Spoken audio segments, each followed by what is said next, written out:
Venkateswara gold తాకట్టులో ఉన్న మీ బంగారాన్ని విడిపించి కొనబడును.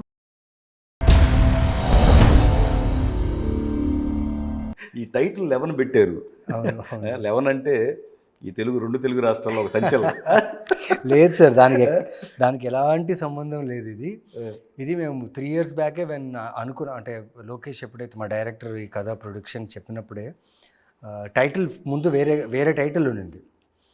బట్ ఈ ప్రీ ప్రొడక్షన్ ప్లస్ నేను ఎంటర్ అయిన తర్వాత, కథలో ఎంటర్ అయిన తర్వాత చాలా వర్క్ జరిగింది. వర్క్ జరిగే టైంలో 11 మా టైటిల్, 11 కథ. ఓకే, కథనే ఈ టైటిల్ పెట్టడానికి కారణమే కథ అనేది 11 అనేది ఒక కథ అనమాట.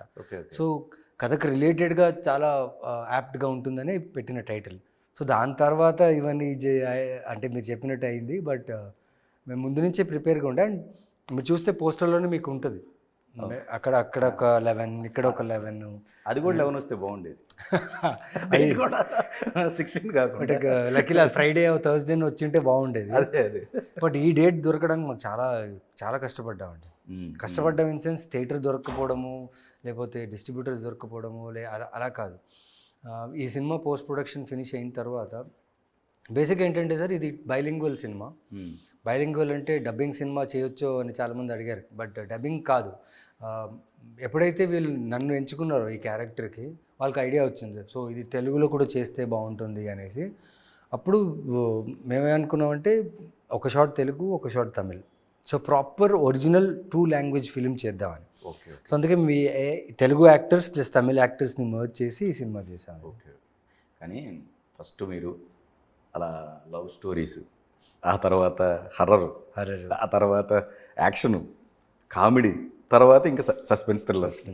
ఇది బెస్ట్. ఇంకా వేరే ప్రయోగాలు చేయొద్దు. అంటే ఎక్కడో లక్కీ సార్. అంటే డైరెక్టర్స్ ఎక్కడో నా ప్రీవియస్ సినిమాలు వర్క్ చూసి, ఇప్పుడు ఎగ్జాంపుల్ ఇప్పుడు అందల్ రాక్షి సినిమా చూసిన క్యారెక్టర్కి ఇలాంటి థ్రిల్లర్స్ ఇస్తారా సార్? లైక్ ఇలాంటి ఇంటెన్స్ రోల్ ఇవ్వరు.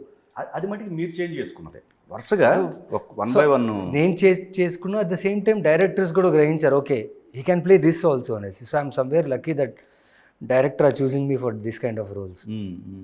కానీ ఆ రెండు ఆ టైంలో అందాల రాక్షసి కావచ్చు, లేకపోతే ఆ తర్వాత వచ్చిన దళం, ఈ రెండు ఎంత హైప్కి తీసుకెళ్ళినాయో. అవును, పేరు వచ్చింది. సక్సెస్ కనుక ఆ టైంలో వచ్చినట్టయితే ఈ రోజున ఆ స్టార్డమ్ వేరు. పర్లేదు సార్, ఏది ఉన్నా మనకు అది కొన్ని రాసి పెట్టి ఉంటాయి. ఇలానే జరగాల, లేకపోతే మనం ఇలానే చేసుకోవాలా అనే ఒక థాట్ ఉంటుంది. సో కొన్ని సిచ్యువేషన్లో వదిలేసా, జరుగుతుందిలే అని. జరగలేదు, ఇది అలా జరగదు, మనం చేసుకోవాలి అనే ఒక అవేర్నెస్ వచ్చినప్పటి నుంచి ఆలోచించి లైక్ ఓకే కింద పడి హ్యూమిలేషన్ తీసుకొని, ఇది తీసుకొని, బట్ స్టిల్ అవన్నీ ఏమీ పెట్టుకోకుండా ఐ వాంట్ టు యాక్ట్. దీని తప్ప వేరేది రాదంటే వచ్చు, చాలా చేయడానికి వచ్చు, బట్ దీన్ని వదిలే ప్రసక్తి లేదు అనే ఒక థాట్తో అప్పటి నుంచి ప్లాన్ చేసుకున్నా. బట్ ఫింగర్స్ క్రాస్డ్, లక్కీలీ 11 దాకా వచ్చాను. ఇంకా చాలా సినిమాలు ఉన్నాయి, చూడాలి. కానీ మీరు చెన్నై వెళ్ళిన తర్వాతే మీ లైఫ్ మారినట్టు అనిపిస్తుందండి కదా? అనుకోవాలా, లేకపోతే ఇక్కడే చేశారు ఇక్కడ కూడా, బట్ మీకు ఒక అక్కడి నుంచి మారిన తర్వాత మొత్తం మార్పు వచ్చినట్టు అనిపిస్తుంది? లేదండి, అంటే ప్రాజెక్ట్లో ఇది కూడా చెన్నై కాదు, నాకు భానుమతి రామకృష్ణ అనే ఒక సినిమా నుంచి నాకు చాలా మార్పు వచ్చింది. ఓకే, శ్రీకాంత్ నగుతి అనే డైరెక్టరు, ఆయన కూడా ఏ డైరెక్టర్తో అసిస్టెంట్గా చేయలేదు, సినిమా ఎక్స్పీరియన్స్ ఏం లేదు. ఎక్కడో తెలియకుండా మేమిద్దరూ ఎక్కడో బాండ్ క్రియేట్ అయ్యి ఫ్రెండ్స్ అయిపోయి మనం అనుకున్న సినిమా, మనం ఎలాంటి సినిమా చేయాలనుకున్న ఒక థాట్తో భానుమతి రామకృష్ణ స్టార్ట్ చేసాం. ఆ సినిమా వర్కౌట్ అయిపోయింది. ఓకే, సో మన హానెస్టీతో మనం అనుకున్నది మనం చేయగలిగితే ఆడియన్స్కి నిశ్చయంగా నచ్చిందంటే రిజల్ట్ ఎలా ఉంటుంది. సో అక్కడి నుంచి కథల్లో నేను చూసుకుంది కొన్ని క్యారెక్టర్స్ ఫ్లాట్గా ఉండే క్యారెక్టర్స్ చూసుకున్నాం. అండ్ ఫ్లాట్గా ఉండే క్యారెక్టర్స్ ఖచ్చితంగా ఆడియన్స్కి దగ్గర అవుతుంది. అండ్ కొన్ని క్యారెక్టర్స్ చాలా లౌడ్గా ఉంటుంది. అంటే ఎంత లౌడ్గా అంటే డిఫరెన్స్ ఉంటుంది. వేరే యాక్టర్స్ పర్ఫామ్ చేసిన లౌడ్నెస్కి నేను పర్ఫామ్ చేసిన లౌడ్నెస్కి ఒక డిఫరెన్స్ తీసుకొచ్చా. It's all with the directors only. So ఆ డైరెక్టర్స్ ఇచ్చే ఇన్పుట్తో నేను డెవలప్ చేసుకున్న క్యారెక్టర్స్ ఇవి.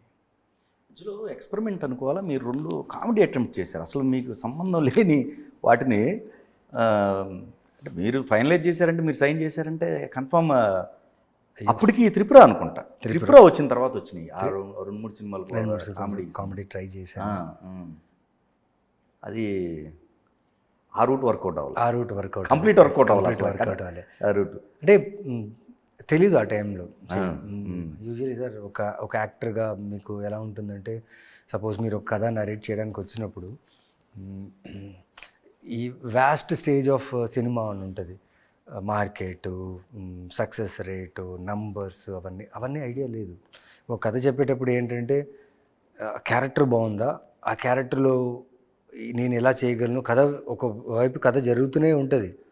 కానీ వినేటప్పుడు మాత్రం నా క్యారెక్టర్ వచ్చినప్పుడే వింటూ పర్ఫార్మెన్స్ స్కోపు, యాక్టింగ్ బాగా చేశాడా, యాక్టింగ్ బాగుందా, ఆ జోన్లోనే ఎక్కువ ఉండే నేను. ఓవరాల్గా స్క్రిప్ట్ ఎక్కువ ఫోకస్ చేస్తుండలేదు.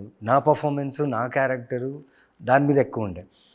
మెల్లగా రాను like I'm because of Raja Ravindra గారే అగైన్ ఆయన ఒక చెప్పారు, కాదండి మీరు ప్రతి సినిమాకి ఎక్సైట్ అవుతున్నారు, ప్రతి కథకి ఎక్సైట్ అవుతున్నారు, ఓకే మీకు పర్ఫామ్ చేయడానికి వచ్చి మీరు పర్ఫామ్ చేయడానికి స్కోప్ చూస్తున్నారు, but on the whole with your performance script కూడా వర్కౌట్ అవ్వాలి. నేను ఎప్పుడైతే ఆయన దగ్గర జాయిన్ అయినప్పటి నుంచే ఇది చెప్పారు. Then I thought yes. So then I started, నా క్యారెక్టరు బాగుండాలి ప్లస్ కథ కూడా బాగుండాలి అనే సినిమాలు వచ్చినప్పుడు వచ్చిన ఆప్షన్స్లో వెతుక్కుని కరెక్ట్గా చేసుకున్న సినిమాలే ఇవి.